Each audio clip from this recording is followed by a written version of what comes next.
through some delirium tremors. I freaked out in the middle of a movie and jumped out of my seat with my parents in the movie theater. Ran to the liquor store, chugged some liquor, and I think I had a moment of clarity when I was driving my car that I didn't want to die and that I wanted some help.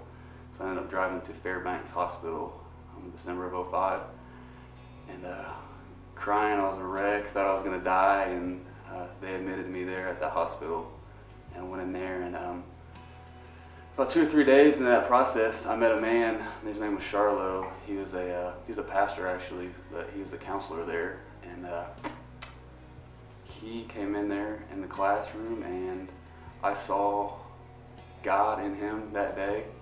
It was clear as day. I had to write a goodbye letter to my drug of choice, and it took me like 15 minutes to read it because I was a nervous wreck and I was crying, and I was embarrassed.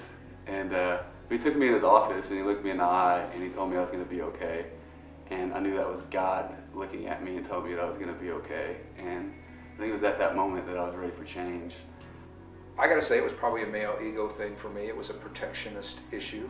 It was something that I wanted to protect her and my family from. So I didn't tell any of them, you know, until it was over and it was done. And I'm sitting in the driveway, you know, in the truck crying because I don't know how exactly I'm going to tell her that everything we have, we don't have anymore. I think the feeling of, could you not trust me with the information?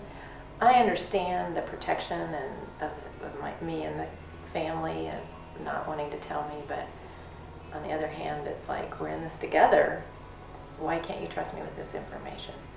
Quite honestly, I said to her, I said, if this is something you can't do and you don't then I understand. And she basically said, no, we got in it together and we'll get out. And so it was a rough time. Probably 3 months into the marriage where I was like, just knowing that I didn't want to not like the person I was married to, and I needed, I just needed a change of heart. I needed that, and I was so unhappy. I didn't want to keep going like that. It felt like you just battle with something enough over and over again that eventually and you say you're going to work on it, but you really don't know what that looks like.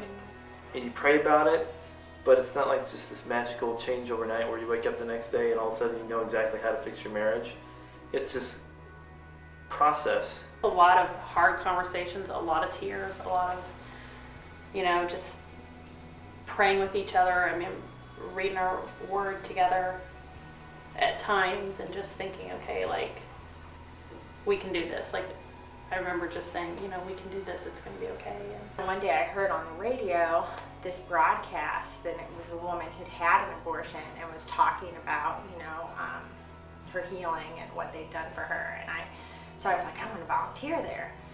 So I called there, and the woman said, yeah, come in, we could use volunteers. And I walked in and saw this woman, and she was so full of just the Lord. I mean, she was just one of those people just oozing joy and compassion. And she's like, I'm so glad you're here. And I just started bawling, and everything came out, just everything, my whole story. And she was like, I'm so glad the Lord has brought you here.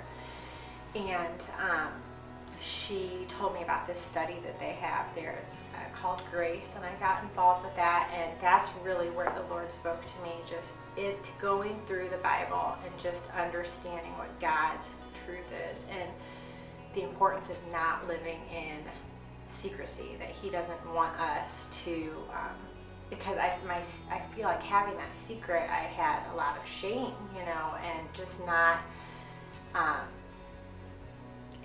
just understanding that it's just God wants us to share.